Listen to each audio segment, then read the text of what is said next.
இன்னைக்கு வீடியோல வந்து பாத்தீங்க அப்படின்னா பஜாஜ் இஎம்ஐ கார்டுக்கு எப்படி நம்ம ஆன்லைன்ல வந்து அப்ளை பண்றது அப்படின்னு தான் பார்க்க போறோம். ஸோ இப்போ வந்து பாத்தீங்கன்னா அமேசான் அதுக்கப்புறம் ஃப்ளிப்கார்ட்ல வந்து பாத்தீங்கன்னா ஃபெஸ்டிவல் சேல் வந்து போயிட்டு இருக்கிறது. ஸோ இந்த மாதிரியான ஃபெஸ்டிவல் சேல் டைம்ல வந்து பாத்தீங்கன்னா நிறைய ப்ராடக்ட்டோட ரேட் வந்து பாத்தீங்கன்னா ரொம்பவே கம்மியான பிரைஸ்ல வந்து சேல் பண்றாங்க. ஸோ இந்த மாதிரியான சுச்சுவேஷன்ல நம்ம வந்து ஒரு ப்ராடக்ட்டை வந்து வாங்கணும். எக்ஸாம்பிளுக்கு நான் வந்து ஒரு மொபைலை வந்து வாங்கணும். பட் என்கிட்ட வந்து கிரெடிட் கார்டு இல்லை அப்படிங்கிற பட்சத்தில் நீங்க வந்து பஜாஜ் ஃபின்சர்வ் இஎம்ஐ கார்டுக்கு வந்து நீங்க அப்ளை பண்ணலாம். ஸோ இந்த கார்டுக்கு பொறுத்தவரையிலும் உங்களுக்கு வந்து கிரெடிட் கார்டு மாதிரி அதிகமான சிபில் ஸ்கோர் அப்படிங்கிற ஒன்று வந்து தேவை கிடையாது. அதே மாதிரி எந்த ஒரு இன்கம் ப்ரூஃபோ வந்து தேவை கிடையாது. பேங்க் ஸ்டேட்மெண்ட்டோ சேலரி ஸ்லிப்போ எதுவுமே வந்து கேட்க மாட்டாங்க. வித்தவுட் இன்கம் ப்ரூஃப்லேயே நீங்கள் வந்து இந்த ஒரு பஜாஜ் இஎம்ஐ கார்டை வந்து அப்ளை பண்ணிக்க முடியும். ஸோ உங்களுக்கு வந்து இது மாதிரி ஃபெஸ்டிவல் சேலில் வந்து கிரெடிட் கார்டு வந்து கையில் இல்லை அப்படிங்கிற பட்சத்தில் நீங்கள் வந்துட்டு இது மாதிரி பஜாஜ் இஎம்ஐ கார்டு இருந்தது அப்படின்னா நீங்கள் இஎம்ஐயில் வந்து ப்ராடக்ட்டில் வந்து வாங்கிக்க முடியும். இப்போ வந்து பார்த்தீங்கன்னா நான் வந்து ஒரு மொபைலை வந்து இஎம்ஐயில் வந்து சூஸ் பண்ணியிருக்கேன். சூஸ் பண்ணதும் இதில் வந்து பார்த்தீங்கன்னா ஃபர்ஸ்ட் நேமே வந்து பஜாஜ் ஃபின்சர்வ் இஎம்ஐ கார்டு தான் வந்து கொடுத்துருக்காங்க. ஸோ பஜாஜ் இஎம்ஐ கார்டை பொறுத்த வரலையும் 6 மாதம் வரைக்கும் உங்களுக்கு ₹1 கூட வட்டி கிடையாது. ஸோ எவ்வளோ ரேட்டில் நீங்கள் மொபைல் எடுக்கிறீங்களோ அந்த மொபைலோட ப்ரைஸை மட்டும் நீங்கள் இஎம்ஐயில் பே பண்ணால் போதும். ₹1 கூட இன்ட்ரெஸ்ட் இல்லாமல் உங்களுக்கு பஜாஜ் இஎம்ஐ கார்டு இருந்தது அப்படின்னா நீங்கள் வந்துட்டு ஒரு மொபைலை வந்து இஎம்ஐயில் வந்து எடுத்துக்க முடியும். ஸோ அதுக்கு வந்து இது யூஸ் ஆகும். உங்ககிட்ட வந்து கிரெடிட் கார்டு இருக்குது அப்படின்னா நீங்கள் எந்த மொபைலை பர்ச்சேஸ் பண்ணுறீங்களோ அந்த மொபைலோட ப்ரைஸில் இருந்து ஒரு 1000 1500 நீங்கள் ரொம்ப காஸ்ட்லியான மொபைல் வாங்குறீங்கன்னா அதிகபட்சம் 3000 4000 வரைக்கும் கூட உங்களுக்கு அதில் டிஸ்கவுண்ட் வந்து கிடைக்கும். பட் நம்மக்கிட்ட வந்து கிரெடிட் கார்டு இல்லை, நம்மக்கிட்ட வந்து இஎம்ஐ கார்டு தான் இருக்குது அப்படின்னா இது மாதிரியான லோயஸ்ட்டான ப்ரைஸில் நீங்கள் வந்து இஎம்ஐயில் வந்து இந்த பொருளை வந்துட்டு நீங்கள் எடுக்கிறதுக்கு கண்டிப்பாக இது வந்து யூஸ் ஆகும். அதுவும் வந்து பார்த்தீங்கன்னா இந்த டைமில் வந்து பஜாஜ் இஎம்ஐ கார்டுக்கு 6 மாதம் வரைக்கும் உங்களுக்கு நோ காஸ்ட் இஎம்ஐயில் வந்து கொடுத்துருக்காங்க. ஸோ இப்போ வந்து இந்த ஒரு இஎம்ஐ கார்டுக்கு எப்படி நம்ம ஆன்லைனில் வந்து அப்ளை பண்ணுறது அப்படின்னு வந்து பார்க்கலாம். அப்ளை பண்ணுறதுக்கான லிங்க் வந்து கீழே இருக்க டிஸ்கிரிப்ஷனில் கொடுத்துருக்கேன். அந்த லிங்கை கிளிக் பண்ணிங்க அப்படின்னா டேரெக்டாக உங்களுக்கு அப்ளை பண்ணுற அந்த வெப்சைட் வந்து ஓப்பன் ஆயிரும். இது மூலமாக நீங்கள் வந்து அப்ளை பண்ணிக்கலாம்.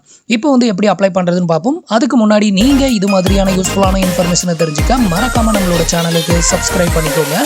கூடவே வர்ற பெல் ஐக்கான்ஸ்ல ஆல் அப்படிங்கிறத கிளிக் பண்ணி வச்சிட்டீங்க அப்படின்னா நம்ம சேனலில் வரக்கூடிய எல்லா வீடியோஸையும் மிஸ் பண்ணாமல் பார்க்கலாம். இப்போ வந்து பார்த்தீங்கன்னா எப்படி நம்ம வந்து பஜாஜ் ஃபின்சர்வ் இஎம்ஐ கார்டுக்கு அப்ளை பண்ணுறது அப்படின்னு வந்து பார்க்கலாம். இந்த வெப்சைட்டோட லிங்க் வந்து கீழே இருக்க டிஸ்கிரிப்ஷனில் கொடுத்துருக்கேன். ஸோ அதை வந்து கிளிக் பண்ணிங்க அப்படின்னா டேரெக்டாக இந்த வெப்சைட்டுக்கு வந்துடுவீங்க. இப்போ வந்து பார்த்தீங்கன்னா இந்த பஜாஜ் இஎம்ஐ கார்டில் அடிஷ்னல் கேஷ்பேக் ஆஃபரும் வந்து கொடுத்துருக்காங்க. அதை வந்து உங்களுக்கு எக்ஸ்பிளைன் பண்ணிடுறேன்.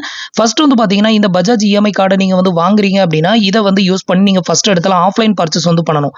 அந்த மாதிரி ஆஃப்லைன் பர்ச்சேஸ் வந்து பண்ணும்போது உங்களுக்கு ஃபர்ஸ்ட் அந்த ஆஃப்லைன் பர்ச்சேஸ்க்கு வந்து பார்த்தீங்கன்னா ₹1000 கேஷ்பேக் வந்து கொடுக்குறாங்க. இந்த ₹1000 கேஷ்பேக்குக்கான ப்ரோமோ கோடு வந்து பார்த்தீங்கன்னா இந்த இடத்துல கொடுத்துருக்காங்க. இந்த ப்ரோமோ கோடை நீங்கள் யூஸ் பண்ணீங்க அப்படிங்கிற பட்சத்தில் உங்களுக்கு வந்து பார்த்தீங்கன்னா ₹1000 வரைக்கும் டிஸ்கவுண்ட் வந்து கிடைக்கும்.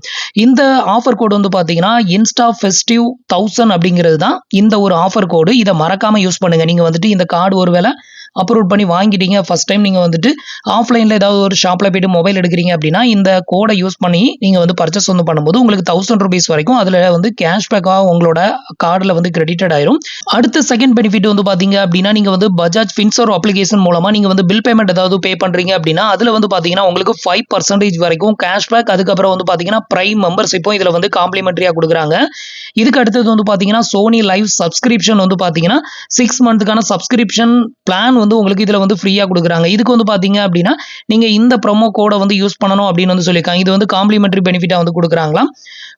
ஸோ இப்போதைக்கு வந்து பார்த்தீங்கன்னா இந்த 3 விதமான ஆஃபர் வந்து கொடுத்துருக்காங்க. நீங்கள் வந்து பஜாஜ் இஎம்ஐ கார்டு அப்ளை பண்ணி வாங்குறீங்க அப்படின்னா மறக்காம இதை வந்து யூஸ் பண்ணிக்கோங்க. இப்போ வந்து எப்படி அப்ளை பண்ணுறது அப்படின்னு வந்து பார்க்கலாம். ஃபர்ஸ்ட் வந்து பார்த்தீங்கன்னா இந்த இடத்துல உங்களோட மொபைல் நம்பரை என்டர் பண்ணிட்டு கெட் இட் நவ் அப்படிங்கிற ஆப்ஷனை கிளிக் பண்ணிக்கோங்க.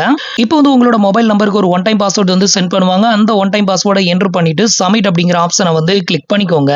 அடுத்தது வந்து பார்த்தீங்கன்னா உங்களுக்கு இன்டர்ஃபேஸ் வந்து இப்படி தான் ஓப்பன் ஆகும். இதில் வந்து பார்த்தீங்க அப்படின்னா இதில் உங்களோட ஃபுல் நேம் வந்து என்டர் பண்ணிக்கோங்க. இந்த நேம் வந்து பார்த்தீங்கன்னா உங்களோட பேன் கார்டில் உங்களோட நேம் எப்படி இருக்கோ அதே மாதிரி இந்த இடத்துல வந்து என்டர் பண்ணிட்டு ப்ரொசீட் அப்படிங்கிற ஆப்ஷனை வந்து கிளிக் பண்ணிக்கோங்க. அடுத்தது இதில் வந்து பார்த்தீங்கன்னா ஆல்ரெடி நம்ம நேம் வந்து ஃபில் பண்ணிட்டோம். அடுத்தது உங்களோட டேட் ஆஃப் பர்த் கேட்கும். உங்களோட டேட் ஆஃப் பர்த்தை என்டர் பண்ணிட்டு உங்களோட பேன் கார்டு நம்பரை வந்து என்டர் பண்ணிக்கோங்க. அடுத்தது உங்களோட கரண்ட் அட்ரஸோட பின்கோடு நம்பரையும் இந்த இடத்துல வந்து என்டர் பண்ணிட்டு ஸோ இதை என்டர் பண்ணதான் ஆட்டோமேட்டிக்காக உங்களோட சிட்டியை வந்து எடுத்துக்கும். அதுக்கு அடுத்தது வந்து பார்த்தீங்கன்னா நீங்கள் சேலரிடா இல்லை செல்ஃப் எம்ப்ளாயா அப்படின்னு வந்து கேட்கும். ஸோ இதில் வந்து நீங்கள் சேலரிடா இருந்தீங்கன்னா சேலரிடா செலக்ட் பண்ணிக்கோங்க. இல்லைனா செல்ஃப் எம்ப்ளாயினா அதை வந்து செலக்ட் பண்ணிட்டு உங்களோட ஜெண்டர் எதுவோ அதையும் வந்து செலக்ட் பண்ணிட்டு ஃபைனலாக ப்ரொசீட் அப்படிங்கிற ஆப்ஷனை கிளிக் பண்ணிருங்க.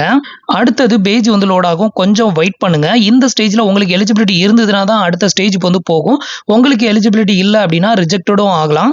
இப்போ ஃபைனலாக வந்து பார்த்தீங்க அப்படின்னா நமக்கு வந்து ₹40,000 கிரெடிட் லிமிட் வந்து கொடுத்துருக்காங்க. இன்கேஸ் உங்களுக்கு வந்து நல்ல சிபில் இருந்தது அப்படிங்கிற பட்சத்தில் உங்களுக்கு அதிகமான கிரெடிட் லிமிட்டும் வந்து கிடைக்கிறதுக்கு நிறையவே வாய்ப்பு இருக்குது.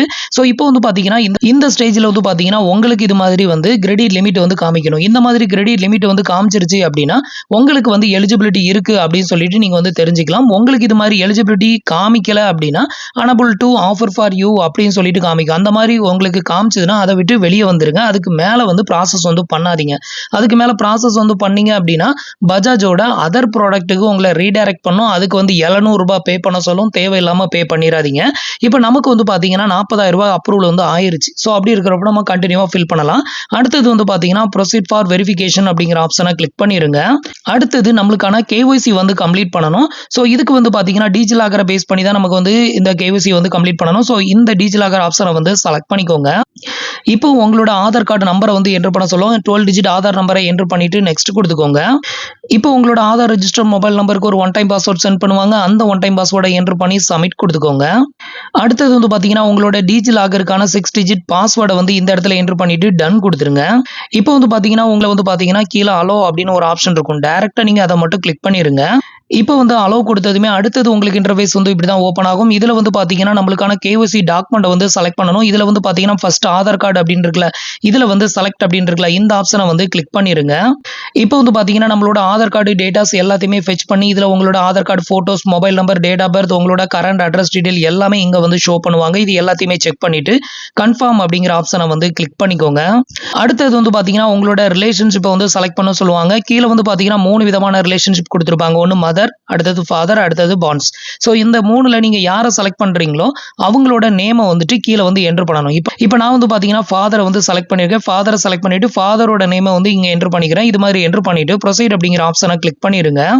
அடுத்தது வந்து பார்த்தீங்க அப்படின்னா இந்த ஒரு பஜாஜ் இஎம்ஐ கார்டை நம்ம வந்து ஆக்டிவேட் பண்றதுக்கான ஒன் டைம் ஜாயினிங் ஃபீ வந்து பே பண்ண சொல்லுவாங்க. இந்த ஃபீ வந்து எவ்வளோ பே பண்ணணும் அப்படின்னு கேட்டிங்கன்னா டோட்டலாக ₹599 நம்ம வந்து பேமெண்ட் வந்து பண்ணணும். இதில் கார்டுக்கான ஃபீ அப்படின்னு பார்த்தீங்கன்னா ₹530 வந்து கார்டுக்கான ஃபீ. அதுக்கு அடுத்தது வந்து கன்வீனியன்ஸ் ஃபீ அப்படின்னு சொல்லிட்டு ஒரு ₹69 பிடிக்கிறாங்க. ரெண்டு சேர்த்து ₹599 நீங்க பே பண்ணிட்டீங்க அப்படின்னா தான் இந்த கார்டை வந்து நீங்க ஆக்டிவேட் பண்ண முடியும். உங்களுக்கு இந்த கார்டு வந்து தேவையில்லை அப்படின்னா இதோட நீங்க ஸ்கிப் பண்ணிடலாம். இதுக்கு அடுத்தது ரினிவல் ஃபீ வந்து பிடிப்பாங்களா அப்படின்னு கேட்டீங்கன்னா கண்டிப்பா இதுல வந்து ரினிவல் ஃபீ வந்து இப்போ பிடிக்கிறாங்க.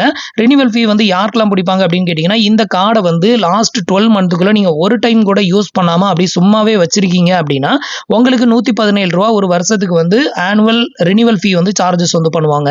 நீங்க வந்து அந்த 12 மந்த்துக்குள்ள அதாவது பிஃபோர் 12 மந்த்துக்குள்ள ஏதாவது ஒரு டைமாவது இந்த கார்டை யூஸ் பண்ணி நீங்க ஏதாவது பர்ச்சேஸ் வந்து பண்ணீங்க அப்படின்னா உங்களுக்கு அந்த ரினிவல் ஃபீ அப்படிங்கிற ஒண்ணு இருக்கவே இருக்காது. ஸோ இதுதான் இதோட கண்டிஷன்.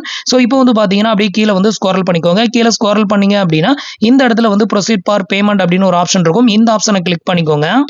இந்த ஆப்ஷனை கிளிக் பண்ணதுமே அடுத்தது வந்து பாத்தீங்கன்னா நீங்க வந்து பில் பேமெண்ட் வந்து பண்றதுக்கு அந்த ₹599 பே பண்றதுக்கு நீங்க ஏடிஎம் கார்டை யூஸ் பண்ணி நீங்க பே பண்ணலாம், இல்ல கிரெடிட் கார்டை யூஸ் பண்ணி பே பண்ணலாம், இல்ல உங்ககிட்ட யூபிஐ ஆப்ஷன் கண்டிப்பா கூகுள் பே, போன் பே இருக்கும். ஸோ அதை யூஸ் பண்ணி கூட நீங்க பே பண்ணிக்கலாம். இப்போ நான் வந்து யூபிஐ செலக்ட் பண்ணிட்டு பே நவ் கொடுக்குறேன். அடுத்தது வந்து பாத்தீங்கன்னா நான் ஆல்ரெடி சொன்ன மாதிரி இதுல வந்து யூபிஐ ஆப்ஷன் எல்லாமே ஓப்பன் ஆகுது பாருங்க. ஸோ இவ்வளவு பேமெண்ட் ஆப்ஷன் வந்து கொடுத்துருக்காங்க. இதுல வந்துட்டு நீங்க உங்களுக்கு வந்து எந்த ஆப்ஷன் வந்து ஈஸியா இருக்குதோ ஸோ அந்த ஆப்ஷனை யூஸ் பண்ணி இந்த பேமெண்ட் வந்து பண்ணிக்கோங்க. இப்போ வந்து பாத்தீங்கன்னா எனக்கான ₹599 வந்து சக்சஸ்ஃபுல்லா வந்து பேமெண்ட் வந்து பண்ணிட்டேன்.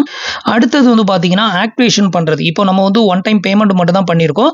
நெக்ஸ்ட் வந்து பாத்தீங்கன்னா இந்த கார்டை வந்து ஆக்டிவேட் பண்ணணும். இதுக்கு வந்து பிசிக்கல் கார்டு வந்து கொடுப்பாங்களா அப்படின்னு கேட்டீங்கன்னா பிசிக்கல் கார்டு வந்து கிடையாது. ஒன்லி விர்ச்சுவல் கார்டு மட்டும் தான் வந்து கொடுப்பாங்க. இதுல சிவிவி வந்து கிடையாது. Only expiry month, expiry year, கார்டோட நம்பர் இவ்வளவு நம்பரையும் நீங்க என்டர் பண்ணாலே போதும். நீங்க இஎம்ஐ வந்து சூஸ் பண்ணி நீங்க வந்து பர்ச்சேஸ் வந்து பண்ணிக்க முடியும். ஸோ இப்போ வந்து பாத்தீங்கன்னா இந்த கார்டை வந்து எப்படி ஆக்டிவேட் பண்றது அப்படின்னு வந்து பார்க்கலாம். இதுல வந்து பாத்தீங்கன்னா ஆக்டிவேட் நவ் அப்படின்னு ஒரு ஆப்ஷன் இருக்குல்ல, இதை வந்து கிளிக் பண்ணிக்கோங்க. இந்த ஸ்டேஜ்லயே வந்து பாத்தீங்கன்னா உங்களோட கார்டோட நம்பரை பார்க்கணும் அப்படின்னா இதுல வியூ அப்படின்னு ஒரு ஆப்ஷன் இருக்கு. அதை வந்து கிளிக் பண்ணீங்கன்னா உங்களோட கார்டுக்கான நம்பர் எல்லாமே இப்போ ஜெனரேட் ஆயிரும். இது மூலமா உங்களோட கார்டு டீடைல் எல்லாத்தையுமே நீங்க தெரிஞ்சுக்க முடியும். இப்போ வந்து பாத்தீங்கன்னா ஆக்டிவேட் நவ் அப்படிங்கிற ஆப்ஷனை கிளிக் பண்ணிக்கோங்க. கார்டு ஆக்டிவேஷன் அப்படின்னா என்ன அப்படின்னு கேட்டீங்கன்னா உங்களுக்கான ஆட்டோ டெபிட் செட்டப்பை வந்து கம்ப்ளீட் பண்ணணும். இதை வந்து நீங்க கம்ப்ளீட் பண்ணீங்க அப்படின்னா தான் உங்களோட கார்டு வந்து ஆக்டிவேட்டட் ஆகும். இந்த ஆட்டோ டெபிட் செட்டப் எதுக்காக கம்ப்ளீட் பண்றோம் அப்படின்னா நீங்க வந்து பஜாஜ் இஎம்ஐ கார்டை யூஸ் பண்ணி ஏதாவது ஒரு ப்ராடக்ட்டை வந்து ஷாப்பிங் பண்றீங்க அப்படின்னா அதுக்கான இஎம்ஐ அமௌண்ட்டை நீங்க மேனுவலாலாம் பே பண்ண முடியாது. உங்களோட அக்கௌண்ட்ல இருந்து ஆட்டோ டெபிட் தான் வந்து பண்ணுவாங்க. அந்த ஆட்டோ டெபிட் பண்றதுக்கான செட்டப்பை கம்ப்ளீட் பண்ணா மட்டும்தான் உங்களுக்கான கார்டு வந்து ஆக்டிவேட்டட் ஆகும். ஸோ இப்போ உங்களுக்கு புரிஞ்சிருக்கும் அப்படின்னு நினைக்கிறேன். இப்போ எப்படி ஆக்டிவேட் பண்ணுறதுன்னு பார்க்கலாம். ஃபர்ஸ்ட் வந்து பார்த்தீங்கன்னா உங்களோட நேம் வந்து காமிச்சிருவாங்க. அதுக்கு கீழே வந்து பார்த்தீங்கன்னா உங்களோட பேங்க் அக்கௌண்ட்டை நீங்கள் என்ட்ரு பண்ணணும்.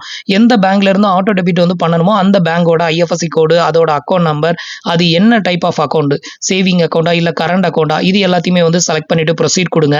இப்போ வந்து பார்த்தீங்கன்னா நான் வந்து அது எல்லாத்தையுமே என்ட்ரு பண்ணிட்டேன். அடுத்தது வந்து பார்த்தீங்க அப்படின்னா இந்த ஆட்டோ டெபிட் செட்டப்பை வந்துட்டு நீங்கள் ஓடிபியை யூஸ் பண்ணி நீங்கள் கம்ப்ளீட் பண்ணிக்கலாம். இல்லை உங்ககிட்ட ஏடிஎம் கார்டு இருக்கும், அந்த ATM card number, expiry month, expiry year, CVV number, இது எல்லாத்தையுமே கொடுத்து ஒரு ஓடிபி மூலமாக நீங்கள் என்ட்ரு பண்ணீங்க அப்படின்னா உங்களுக்கான ஆட்டோ டெபிட் செட்டப் கம்ப்ளீட்டட் ஆயிரும். அப்படி இல்லைனா நெட் பேங்கிங்கோட யூசர் நேம் பாஸ்வேர்டை கொடுத்து நீங்கள் கம்ப்ளீட் பண்ணிக்கலாம். இதில் உங்களுக்கு எது ஈஸியாக இருக்கோ அதை செலக்ட் பண்ணிட்டு உங்களோட டேட் ஆஃப் பர்த் உங்களோட பேன் கார்டில் எப்படி இருக்கோ அந்த டேட் ஆஃப் பர்த்தை இந்த இடத்துல வந்து என்ட்ரு பண்ணிக்கோங்க. இப்போ வந்து பார்த்தீங்கன்னா நான் வந்து எனக்கான டீட்டெயில் எல்லாத்தையுமே ஃபில் பண்ணிட்டு இப்போ வந்து பார்த்தீங்கன்னா நான் வந்து டெபிட் கார்டை வந்து செலக்ட் பண்ணியிருக்கேன். செலக்ட் பண்ணிட்டு ப்ரொசீட் அப்படிங்கிற ஆப்ஷனை கிளிக் பண்ணுறேன். இப்போ வந்து பார்த்தீங்கன்னா ஓவரால் டீட்டெயில் எல்லாமே இங்கே வந்து காமிப்பாங்க. இதில் வந்து உங்களுக்கு ஆட்டோ டெபிட் செட்டப் வந்து எந்த டேட்ல இருந்து எந்த இயர் வரைக்கும் உங்களுக்கு இந்த ஆட்டோ டெபிட் செட்டப் வந்து கம்ப்ளீட்டட் ஆகுது அப்படிங்கிற எல்லா டீட்டெயிலும் இங்கே வந்து மென்ஷன் பண்ணியிருப்பாங்க. அது எல்லாத்தையுமே செக் பண்ணிட்டு ப்ரொசீட் கொடுங்க. அடுத்தது வந்து பார்த்தீங்க அப்படின்னா உங்களோட கார்டு நம்பர் சொல்லியிருந்தால உங்களோட ஏடிஎம் கார்டோட நம்பர், அப்புறம் expiry month, expiry year, CVV, இது எல்லாத்தையுமே என்ட்ரு பண்ணிட்டு ப்ரொசீட் அப்படிங்கிற ஆப்ஷனை வந்து செலக்ட் பண்ணிக்கோங்க. இப்போ வந்து பார்த்தீங்கன்னா நான் வந்து எனக்கான ஆட்டோ டெபிட் செட்டப்பை வந்து கம்ப்ளீட் பண்ணியாச்சு. இப்போ வந்து பார்த்தீங்கன்னா மேண்டேட் சக்ஸஸ்ஃபுல் அப்படின்னு வந்துருச்சு பாருங்க. இதுக்கப்புறம் வந்து பண்ண வேண்டியது வந்து பார்த்தீங்கன்னா நீங்கள் ப்ளே ஸ்டோருக்கு போயிட்டு பஜாஜ் ஃபின்சர்வ் அப்படிங்கிற இந்த ஒரு அப்ளிகேஷனை வந்து டவுன்லோட் பண்ணி இன்ஸ்டால் பண்ணிக்கோங்க. இன்ஸ்டால் பண்ணிட்டு நீங்கள் எந்த மொபைல் நம்பரில் வந்துட்டு இந்த கார்டை ஆக்டிவேட் பண்ணிக்கலாம் அந்த மொபைல் நம்பரை என்ட்ரு பண்ணி ஓடிபி மூலமாக லாகின் பண்ணிக்கோங்க. லாகின் பண்ணிட்டு உள்ளே போயிட்டீங்க அப்படின்னா உங்களுக்கு வந்துட்டு கார்டு ஆப்ஷன் வந்து பார்த்தீங்கன்னா இங்கே வந்து காட்டுவாங்க. இது மாதிரி சின்னதாக கார்டு ஆப்ஷன் இருக்கும். அதை வந்து கிளிக் பண்ணிங்கன்னா உங்களோட டேட் ஆஃப் பர்த் என்ட்ரு பண்ண சொல்லுவாங்க. அதை வந்து என்ட்ரு பண்ணீங்கன்னா உங்களோட கார்டு டீடைல் எல்லாத்தையுமே பார்க்கலாம். இதுக்கப்புறம் வந்து பார்த்தீங்கன்னா நீங்கள் வந்து பர்ச்சேஸ் பண்ண ஸ்டார்ட் பண்ணலாம். ஃபர்ஸ்ட் பர்ச்சேஸ் வந்து பார்த்தீங்கன்னா ஆன்லைனில் பண்ண முடியாது. அது வந்து அமேசான், ஃப்ளிப்கார்ட்டில் நீங்கள் பண்ணாலும் அது வந்து ரிஜெக்டட் தான் ஆகும், டிக்ளைன் தான் பண்ணிவிடும். ஸோ ஃபர்ஸ்ட் பர்ச்சேஸ் வந்து பார்த்தீங்கன்னா ஆஃப்லைனில் தான் வந்து பண்ண சொல்கிறாங்க. ஸோ ஆஃப்லைனில் நீங்கள் ஏதாவது ஒரு ஷாப்பில் போயிட்டு மொபைலோ இல்லை டிவி, ஃப்ரிட்ஜ் உங்களுக்கு எது தேவையோ அதை வந்து பர்ச்சேஸ் வந்து பண்ணிக்கோங்க. அப்படி பர்ச்சேஸ் வந்து பண்ணும்போது ஆல்ரெடி நான் உங்களுக்கு சொல்லியிருந்தால ஒரு ஆஃபர் கோடு, ஸோ அந்த கோடை யூஸ் பண்ணுங்க. அப்போ உங்களுக்கு அது மூலமா ₹1000 வரைக்கும் கேஷ்பேக் வந்து கொடுக்குறாங்க. இதுக்கு முன்னாடிலாம் வந்து இந்த மாதிரி கேஷ்பேக் ஆஃபர்லாம் வந்து பார்த்தீங்கன்னா பஜாஜ் இஎம்ஐ கார்டில் கிடையாது, இப்போ வந்து கொடுத்துருக்காங்க. ஸோ அதையும் மறக்காம யூஸ் பண்ணிக்கோங்க. ஸோ இவ்வளோ தான் வந்து பார்த்தீங்கன்னா பஜாஜ் ஃபின்சர்வ் இஎம்ஐ கார்டுக்கு நம்ம அப்ளை பண்ணுறதுக்கான ப்ரொசீஜர். உங்ககிட்ட கிரெடிட் கார்டு அப்படிங்கிற ஒன்று இல்லை அப்படின்னா இதை ட்ரை பண்ணுங்க, இல்லைனா இதை வந்து ஸ்கிப் பண்ணிடலாம். ஸோ ஃப்ரெண்ட்ஸ், இன்னைக்கு சொன்ன இந்த அப்டேட் இன்ஃபர்மேஷன் உங்களுக்கு ரொம்பவே யூஸ்ஃபுல்லாகவும் இன்ஃபர்மேட்டிவாகவும் இருந்திருக்கும் அப்படின்னு நினைக்கிறேன். நம்மளோட வீடியோஸ் பிடிச்சிருந்ததுன்னா லைக் பண்ணுங்க, ஷேர் பண்ணுங்க, கமெண்ட் பண்ணுங்க. மறக்காம நம்மளோட சேனலுக்கு சப்ஸ்கிரைப் பண்ணி சப்போர்ட் பண்ணுங்க. தேங்க்ஸ் ஃபார் வாட்சிங்.